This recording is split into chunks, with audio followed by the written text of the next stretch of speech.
and welcome back to Acting Confident with Natalie Marie. Finally, I have the name down pat that I don't have to doubt myself. I'm glad you're back. Clearly you're watching this because you're enjoying my content, or if you're new here and you don't know what I do, I am a working actress and I just tell you my tips and tricks on how to get a start in the industry, or what I'm learning on my way and my journey, on my acting journey that is.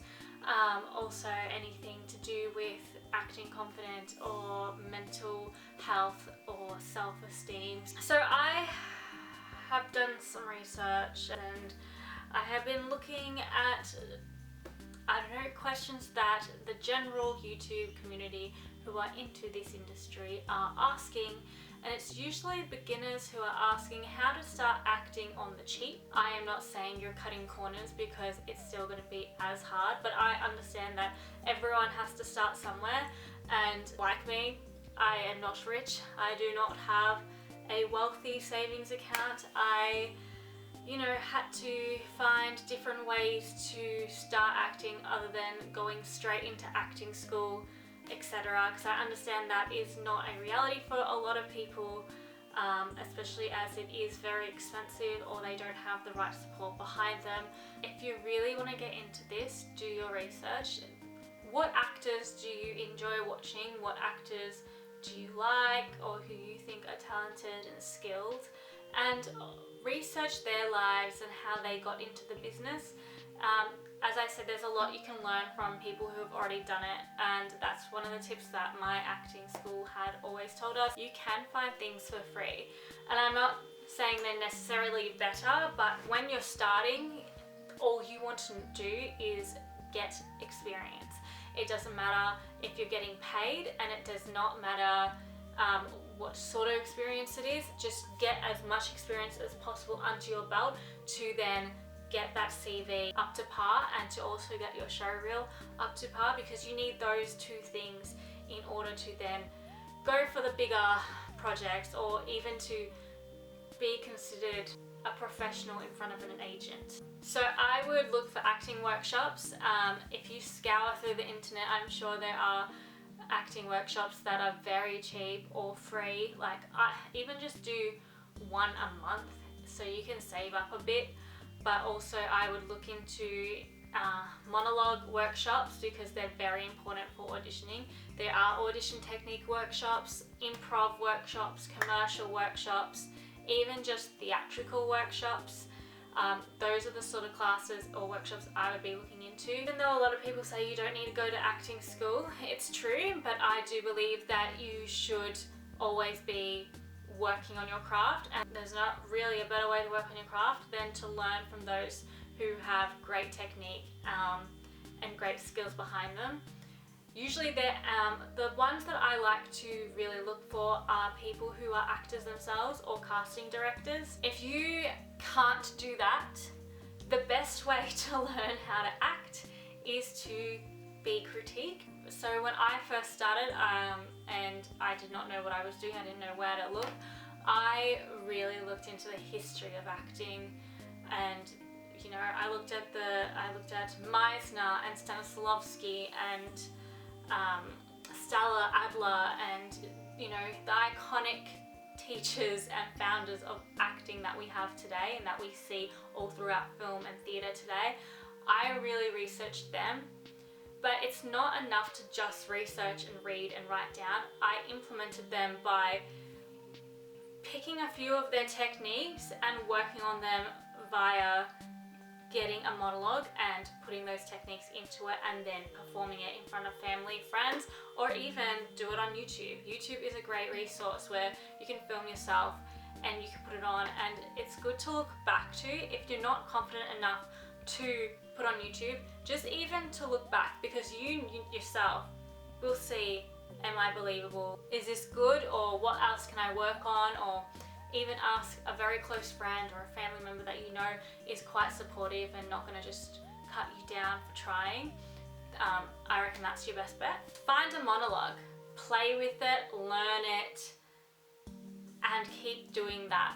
It's even so good to just have those monologues under your belt, so when you're auditioning, you have various monologues that show various tones of yourself or of your skills and your range, and it's just great to have a library of monologues that you can just quickly spit out if you have an audition like the next day. Audition, audition, audition. The best way to be good at auditioning is to audition.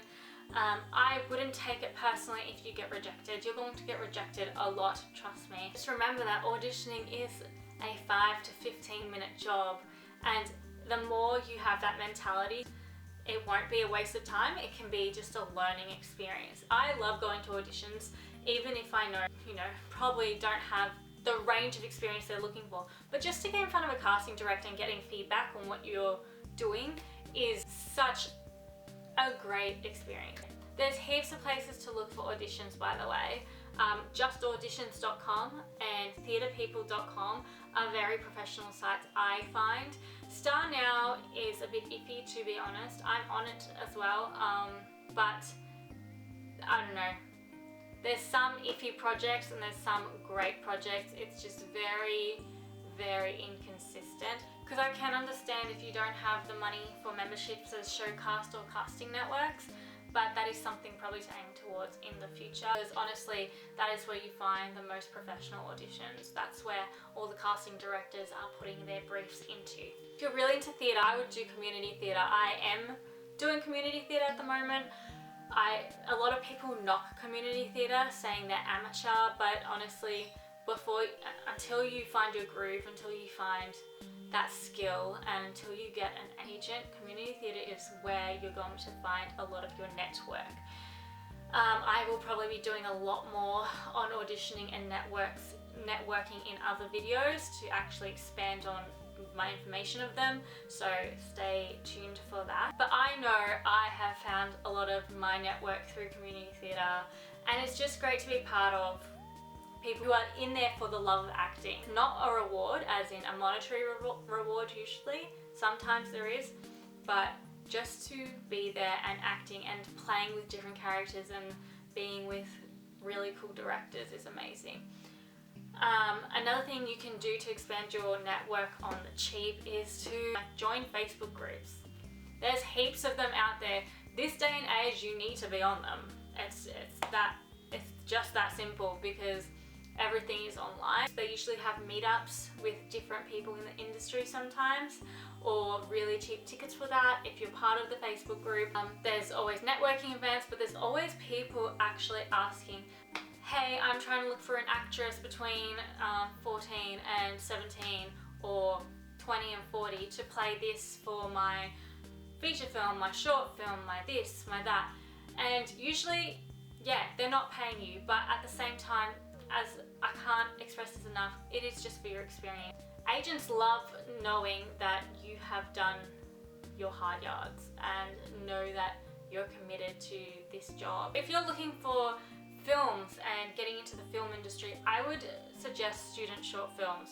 Now, they might not be the most professional shoots to work on, but they're great to see how a film is put together in the most organic sort of way.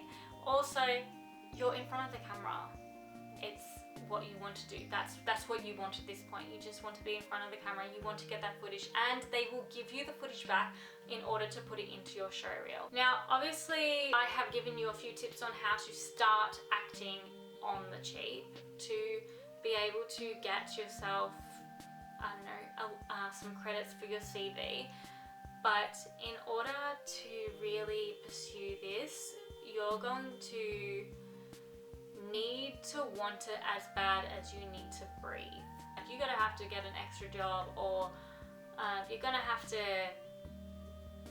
make it work. Like I had 3 jobs under my belt in order to save up for acting school, or in order to save up for acting classes, dance classes, singing classes. I still work to do singing classes, dance classes, because if I'm being totally honest with you, the end goal is that you want to have money for your headshots, you want to have money to get a good show reel, a professional show reel, in order to give that to an agent, because your agent is the one who has all the connections. Yes, you can freelance, but if you get a good agent, they will get you the jobs that, the most professional jobs, and they will be the people who have the discussion with the casting director on the rate that you get, and they want the best rate for you for that project. So if money is an issue, I do suggest you start saving up, start thinking, is this what you really want to do? I guess everything I've said before this can instigate a conversation with yourself, whether you're able to put in this sort of effort and work to get started, because honestly, if your foot's not in the door yet, it is so hard to get in there because the acting community is tiny. It's so competitive. There's always someone right behind you and there's always someone right in front of you. The reason why I like to put these tips and tricks and, well, not so much tricks, but these tips out for you guys is because I know how hard it is to get started, especially just mentally, like thinking, can I do it? But yes, you can. If you want to know anything else about this industry, please comment down below. I am happy to take suggestions on what to talk about next. I do have a whole list of acting things that I want to talk about, including headshots, auditioning, networking, things like that. And yeah, well, all I can say now is that's a wrap. Bye!